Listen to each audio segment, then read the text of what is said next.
அந்திச்சூரியனும் குன்றில் சாய மேகம் வந்து கச்சையாக காமன் தங்கும் மோகப்பூவில் முத்தக்கும் மாடம் தங்கத்திங்கள் நெற்றி பொட்டும் இட்டு வெண்ணிலாவின் கண்ணம் தொட்டு நெஞ்சிலாடும் சுவாசச் சூட்டில் காதல் குற்றாலம் தேன் தெளிக்கும் தென்றலாய் நின்னருகில் வந்து நான் சேலை நதி ஓரமாய் நீந்தி விளையாடவா நாளும் மின்னல் கொஞ்சம் தாழம் பூவை சொல்லி ஆசை கேணிக்குள்ளே ஆடும் மீன்கள் துள்ளி கட்டிலும் கால்வலி கொள்ளாதோ கைகளை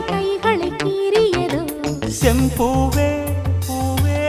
உன் மேகம் நான் வந்தால் ஒரு வழி உண்டோ